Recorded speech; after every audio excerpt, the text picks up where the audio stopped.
Friends, I want to talk to you about embracing change and finding peace.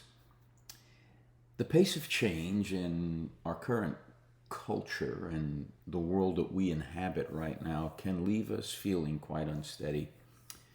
It's as though familiar paths that we once walked that were well lit and clearly marked have become quite unfamiliar and overgrown. We look around and realize that the expectations we've carried for years might no longer match what the world is offering. And this spans the generations, right? This realization can be unsettling, even quite painful for some, because our plans often carry not just practical meaning, they also carry deeply personal and spiritual significance. However, I do believe there's comfort and hope in understanding that these kinds of realizations can lead us into new growth and fresh purpose. From a pastoral perspective, this experience is much like standing at a river's edge, watching as the waters rush by. The current has changed, and our old ways of navigating the water no longer work. It's natural to feel hesitant. Will we be able to cross safely, or should I even attempt it? In those moments, our faith and sense of self can feel shaken.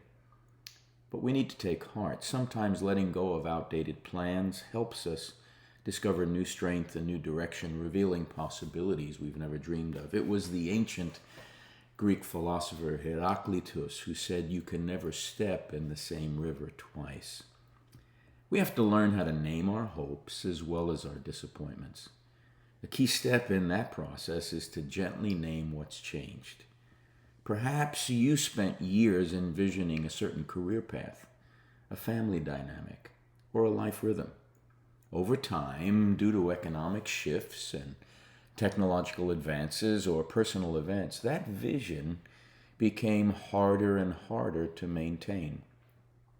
You need to acknowledge that sorrow that accompanies those realizations. Don't hide from it, acknowledge it. Carve out space for it in your heart.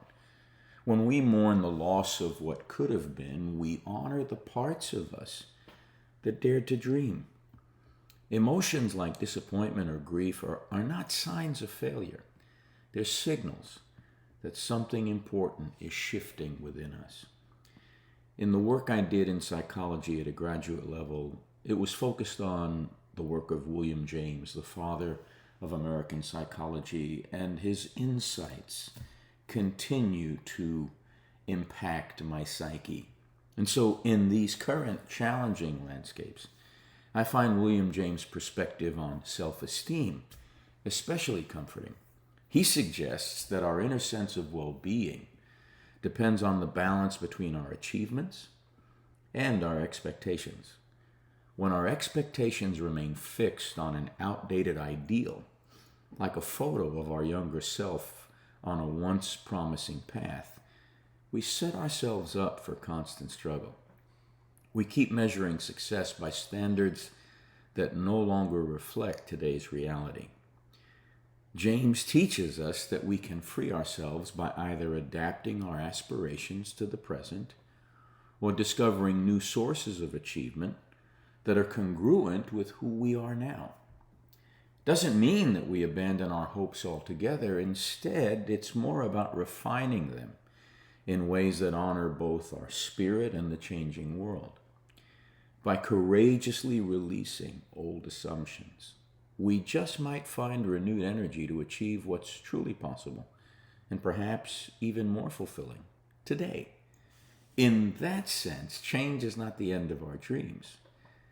It can be the moment they transform into something better suited for the path ahead. And as a pastor, I'm going to contend that we all learn how to lean on the communities we're a part of, the communities of faith, and on faith itself in God. If there's something I've learned in pastoral care over the years, it's that we recognize that no one is meant to journey alone. It's not good for us to be alone. Genesis tells us that. When you find yourself wrestling with unmet expectations, reach out to friends, reach out to family, reach out to your brothers and sisters in the local church that you're part of. Sometimes the simple act of sharing our heartfelt disappointments and hopes with a trusted confidant helps us to see new angles. It's kind of like talk therapy. Community support reminds us we're not solitary travelers. We're companions on the way. We break bread together on the journey, bearing one another's burdens and celebrating one another's breakthroughs. Spiritually, we can always, obviously, turn to prayer and contemplation of the sacred text to steady our hearts. Practice the stillness where we know that He is God and receive insight into how to gracefully let go of past certainties. Sometimes divine guidance comes in the form of a peace that surpasses our anxious thoughts, reassuring us that while the world changes, our deeper worth and capacity for growth are still intact. So, what are some practical steps you can take in a shifting world? Acknowledge reality. Spend a quiet moment listing the external changes that have impacted your life. It'll help you clarify why some paths are now closed or altered. Embrace grief as well as gratitude. It's possible to feel sadness about letting go of a dream, but it's also gratitude for the lessons you've learned all along the way. Both can coexist. Recalibrate your goals. Adjust your sense of purpose objective. From career aspirations to personal habits, adjust them to be congruent with what's possible and meaningful now, not 10 years ago. Celebrate small wins. Each time you adapt a plan or discover a new opportunity, take a moment to appreciate your resilience. Small victories lead to bigger transformations. Seek connection, whether through faith community groups, spiritual retreats, supportive friends. Share your journey.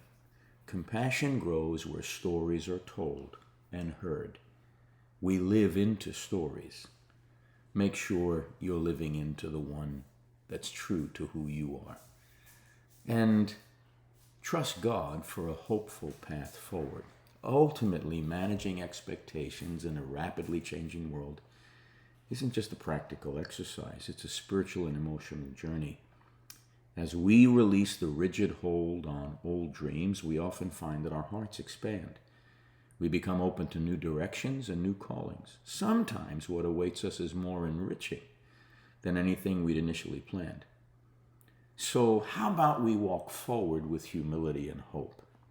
As the currents shift beneath us, we can learn to wade more easily, hand in hand with those who support us, as we ford those waters, guided by our faith and grounded in our evolving sense of purpose. Our expectations will find their rightful place, a place that honors both who we've been and who we're becoming. And in doing so, we just might uncover fresh joy, a deeper sense of connectivity and community, and that abiding sense of peace that indeed surpasses all understanding.